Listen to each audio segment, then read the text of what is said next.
Bom, Vilar, nesse bloco nós vamos falar de algo que estava desatualizado e precisa de atualização. Sim. Aliás, eu quero fazer um recorte aqui, que o Síndico Guardas Espelho é totalmente transparente. Totalmente transparente. Em tudo que diz respeito a finanças, prestação de contas, previsão orçamentária, a gente faz assembleia, a gente chama as pessoas para estar aqui presentes e tal, e a gente não esconde informação de ninguém. Sim. Tá? Ao contrário de algumas associações que eu vi aí que praticaram algum tipo de ato sem informar os seus interessados, sem informar quem tem algum tipo de participação naquilo.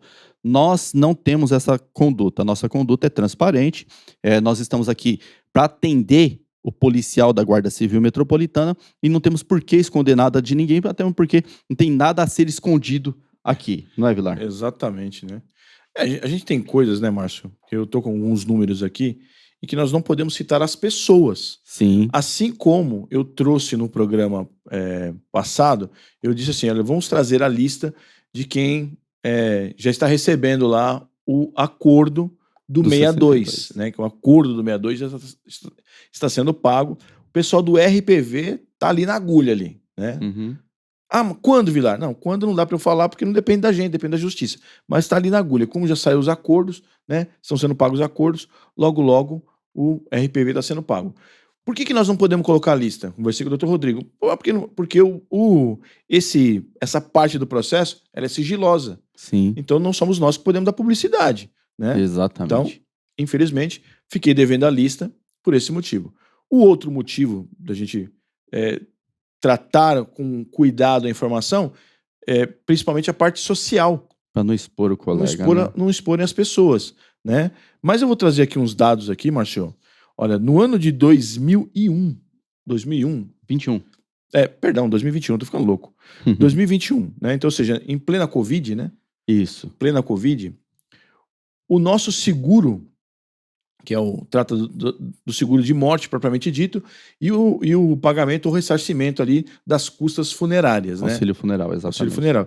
Nós tivemos 30 ocorrências. Então, a ocorrência, o que é? Às vezes tem uma ocorrência que é dupla. Ou seja, a pessoa faleceu, recebeu, né, o seguro propriamente dito, né, a indenização lá de R$5 mil, e as custas do sepultamento em torno de R$5 mil também. Isso. Né?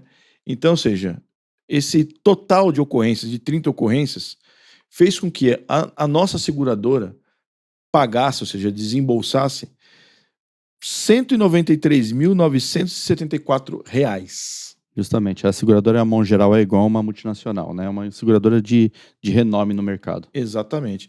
E aí eu queria fazer um destaque aqui, né? Porque quem acompanha o Fique Por Dentro sabe que recentemente, né, em março do ano passado, eu perdi a minha mãe, né? A minha mãe era pensionista do meu pai, que era policial militar, então ela tinha lá associações que ela pagava lá. Então, numa das associações, né, a mensalidade era de R$70 e o valor de custeio ali, você levava a nota ali e tal, deu R$2.500. Né? O sepultamento ficou em quase R$5 mil, deu R$2.500. Na outra associação foram R$580. Né? Isso para uma mensalidade de R$58, se eu não me engano, que ela pagava. Então, ou seja, R$58 de mensalidade, R$70 de mensalidade com esse prêmio. É negociação, não vou entrar aqui no mérito se está certo, se está errado, enfim. O fato é que a nossa negociação aqui, ela é muito boa. Muito melhor. Agora, como é que faz para manter uma boa empresa te prestando um bom serviço? Justamente, Vilar. Tem que corrigir valores, não tem jeito. Né? A empresa, ela tem, assim, isso aqui gerou sinistro para a empresa. Exatamente. E aí nós temos que discutir isso daqui em algum momento vai ser discutido. Né? E assim, as nossas demandas enquanto sindicato defensor da nossa categoria, elas aumentam. Nós temos que estar em Brasília, né? O tempo todo. O tempo todo. Acabamos de falar do decreto aqui, né? Que precisa de algumas correções. Nós vamos ter que ir lá convencer os técnicos lá do Ministério da Justiça de que nós precisamos fazer as correções A, B ou C no Estatuto de Desarmamento, principalmente na questão de colocar a guarda no caput do 144, para acabar com qualquer discussão de mídia mequetrefe, né, de quem é contra a guarda municipal, né? Tudo isso demanda energia. Isso. E o nosso Sindiguardas precisa dessa energia. Justamente, Vilar. Cabe ressaltar que a gente está no mês de aniversário do contrato da Mão Geral Aegon. A Mão Geral Aegon já demonstrou que deseja renovar o contrato. A gente pretende continuar com esse produto, que é um produto importantíssimo, que é o seguro de vida mais o auxílio funeral. Só que a empresa, como uma boa multinacional, ela tende a aplicar a sinistralidade do ano imediatamente anterior. E a gente pegou um período de pandemia, ô Vilar, que aliás, eu acho que foi uma boa escolha que o sindicato fez pela Mão Geral Aegon, porque a gente pegou o período de pandemia, que teve mês, por exemplo, que a gente teve 4 óbitos, né? E naquele mês a operadora desembolsou 50 mil, 45 mil, 50 mil reais e recebeu uma parcela muito menor do que esse valor. Sim. E se não fosse uma seguradora boa, com lastro, né? Isso, que bem tem administrada. que tem um alicerce no mercado, ela teria quebrado. Com certeza. E o pior, teria deixado a gente na mão. Com certeza. Então a gente deve renovar o nosso seguro de vida e auxílio funeral com a Mão Geral Aegon, só que ela vai aplicar uma sinistralidade e isso vai onerar as receitas do sindicato, né? E cabe lembrar também que esse valor de mensalidade associativa, ele é vigente desde maio de 2017, quando foi lá atualizado pela última vez. Sim. Então, desde maio de 2017 para cá, nós estamos com 7 anos já nesse mesmo valor, as coisas vão aumentando, particularmente. O aluguel do prédio, por exemplo, ele sofre reajuste pelo IGPM, exatamente, que acho que é um dos maiores índices que existe no mercado. Esse não é fácil, não. E não tem como correr disso, porque todas as imobiliárias trabalham com o IGPM, né? Sai daqui, vai para lá, o IGPM vai te perseguir enquanto você estiver vivendo no aluguel. Não obstante, energia elétrica, gás, luz, água, tudo isso sofre reajuste. Colaboradores, né? Os colaboradores têm eles são regidos por CLT, a CLT tem uma disposição que tem que aplicar a inflação no salário dele. Se não aplicar a inflação no salário dele, ele ganha isso judicialmente quando ele sai da empresa. Que é muito pior para nós. Tudo isso tem que ser atualizado, né? E o que acontece, ô Vilar? Uma entidade sindical, ela não tem que guardar dinheiro, não é isso. O dinheiro é usado na luta. Sim. Só que ela também não pode ter inviabilidade de luta. Sim, exatamente. A gente vai precisar agora, daqui para o final do ano, ir para Brasília e estar lá presente, e você, policial que está nos assistindo, tem que ir com a gente. Então a gente deve locar um ônibus, 2 ônibus, 3 ônibus, quiçá 4 ônibus para ir para Brasília. Isso demanda dinheiro. A entidade sindical tem que ter condições de fazer essa luta. Tá? Eu estou falando de luta. A entidade sindical tem que ter condições de fazer essa luta. Quando a gente vai para a Câmara Municipal, às vezes a gente vai discutir, por exemplo, como o Vilar bem disse aqui, a lei orçamentária, a gente precisa de um estudo técnico para fazer essa discussão. E às vezes a gente tem que contratar uma empresa que faz esse estudo técnico para fazer uma discussão com coerência, uma discussão com qualidade que vá convencer os vereadores. Aqui a gente não trabalha no amadorismo, achismo. Olha, eu acho isso, eu acho aquilo. A gente se pauta em dados. Exatamente. Né?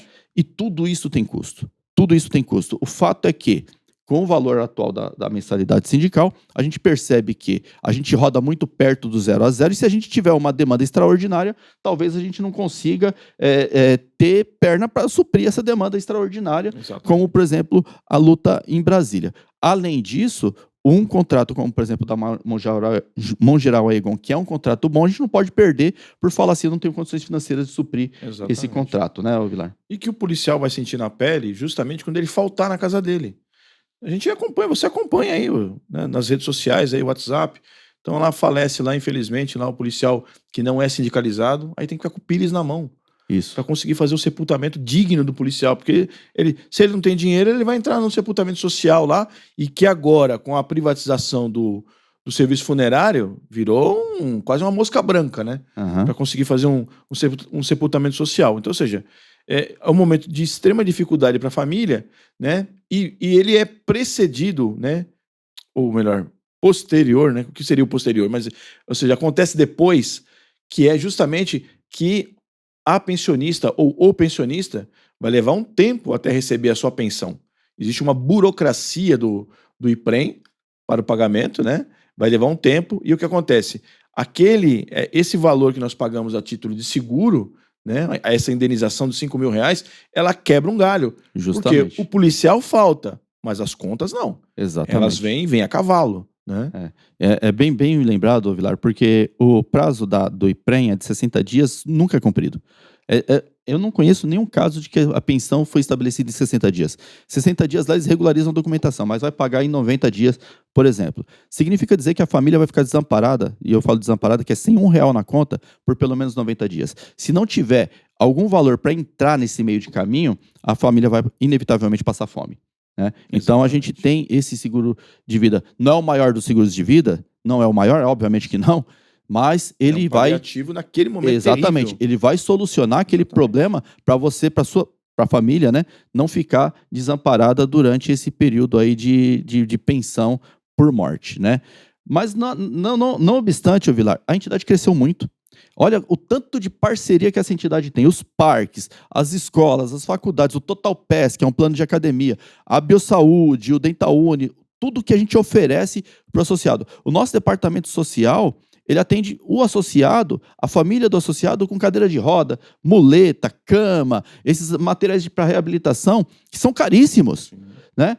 Tanto que a gente fornece justamente porque a gente reconhece que o guarda que quebrar um pé, quebrar uma perna, tiver uma dificuldade de reabilitação, ele vai passar um sufoco em comprar esse material. Por isso a entidade sindical tem uma reserva desses materiais para emprestar. Sim. A gente não doa, né? Não dá para doar também. Mas, por exemplo... Senão, seria quanto essa mensalidade associativa? Né? É verdade. Por exemplo, você sofreu um acidente doméstico lá, quebrou o pé e tal, você vai precisar de uma cadeira de rodas para se locomover. Quanto custa uma cadeira de roda? Dependendo do seu peso, meu amigo, passa de R$ 1.000. Você não vai precisar desembolsar esse valor, porque a entidade sindical tem esse material. O que nós vamos fazer é emprestá-lo, você vai utilizar durante o período que você precisa e depois você retorna à entidade sindical para que a entidade sindical empreste para outro colega, né? E assim vai. Então, tudo isso tem custo. O departamento social do sindicato atende muita gente. Nós temos uma psicóloga aqui. Sim. A psicóloga também é regida por SLT, viu? E ela precisa também ter lá a atualização salarial dela. Tudo isso desde 2017, quando teve a última atualização da mensalidade, até agora, vai diminuindo a receita. A capacidade do sindicato. A capacidade financeira do sindicato, não tem exatamente. Mágica. Não tem mágica. É simples assim. Não tem mágica, né? Então, quando a gente fala de atualização do valor da mensalidade, a gente está falando de algo necessário. Eu não estou falando de luxo. Estou falando de algo que é necessário. Porque se a gente não for responsável com a entidade sindical nesse momento, vai chegar um momento que você vai precisar e a entidade sindical não vai ter condições de te ajudar. Então, para que a gente não seja irresponsável, se faz necessário atualizar o valor, né? E aí, por que a gente está explicando isso para você? Porque aqui é transparente, meu amigo. A gente não esconde informação de ninguém, não. A gente precisa fazer, você vai ficar sabendo. Quando for o momento de você for chamado em assembleia, para vir aqui discutir, você vai ser chamado em assembleia. A gente não esconde nada de ninguém. Exatamente. Né? E aí, finalizando, você fala assim, poxa, Márcio, mas por que vocês fizeram essa explicação? Porque para manter a qualidade de excelência que esse sindicato tem, a gente tem que atualizar a sua mensalidade sindical, que até hoje está em R$ 36,00, a partir do mês da folha de agosto, né? Do último dia de agosto lá, vai passar a ser R$ 45,00. É uma atualização de R$ 9,00. Você fala assim, Márcio, mas é uma latinha de Coca-Cola. Não, uma garrafinha de Coca-Cola de 600 ml. Cara, é o que a gente precisa para dar fôlego para a entidade. Exato. Tá bom? A gente não precisa aplicar 50% como aplicaram por aí. A gente não precisa aplicar 50% em cima da mensalidade. Para dar fôlego à entidade, com R$ 9,00 a gente consegue dar esse fôlego necessário para manter esses bons produtos que a gente oferta para você e, principalmente, para manter em dia a luta que vai te trazer benefícios.